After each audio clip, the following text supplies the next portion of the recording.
తిరుమల కల్తీ నెయ్యి కేసు విచారణ కీలక దశకు చేరింది. టీటీడీ మాజీ చైర్మన్ వైవి సుబ్బారెడ్డి, పీఏ అప్పన్నను అదుపులోకి తీసుకుని సిట్ విచారిస్తోంది.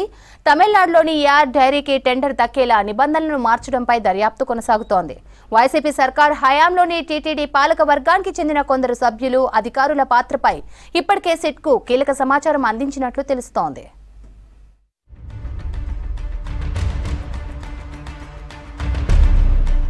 తిరుమల లడ్డూ కల్తీ కేసులో సిట్ బృందం దర్యాప్తు వేగవంతం చేసింది. ఇప్పటికే ఈ కేసులో AR dairy, Bhole Baba, Vaishnavi dairy నిర్వాహకులను సిట్ అరెస్టు చేసింది. ఇప్పటి వరకు కల్తీ నెయ్యి కేసులో 15 మందిని అరెస్టు చేసింది సిట్. ఇందులో టీటీడీకి నెయ్యి సరఫరా చేసిన డైరీ యజమానులు, ఉద్యోగులు ఉన్నారు. మొదటి దశలో సూత్రధారులు జైలుకెళ్లగా, రెండో దశలో పాత్రధారులపై సిట్ ఫోకస్ పెట్టింది. ఇప్పటికే అరెస్టు చేసిన వారిని కస్టడీలోకి తీసుకుని కీలక సమాచారాన్ని సేకరించింది. లడ్డూకు వినియోగించిన నెయ్యిని ఏఆర్ డైరీ నుంచి కాకుండా ఇతర డైరీ నుంచి సేకరించారన్న కీలక సాక్ష్యాలను సిట్ బృందం సేకరించింది. కొన్ని వేల బిల్లులతో పాటు స్క్రీన్ షాట్లను గుర్తించింది. ఈ కేసులో పాత్రధారులపై మరొక ఛార్జ్ షీట్ వేసేందుకు సిట్ సిద్ధమవుతోంది.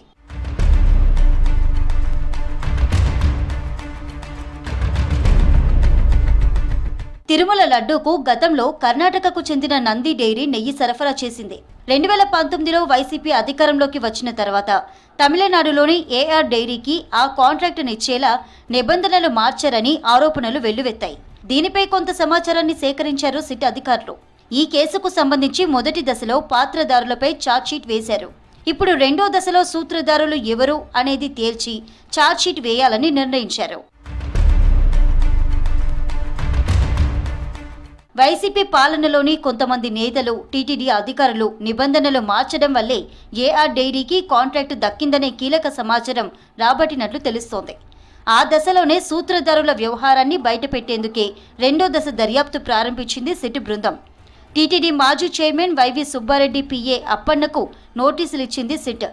ఆయన్ను తిరుపతి సిట్ కార్యాలయంలో గత 3 రోజులుగా ప్రశ్నిస్తున్నారు అధికారులు. వైసీపీ హయాంలో ఢిల్లీలో అప్పన్న చక్రం తిప్పినట్లు, కల్తీ నెయ్యి వ్యవహారంలో ఆయన ప్రమేయం ఉందని సిట్ అధికారులు గుర్తించినట్లు తెలుస్తోంది.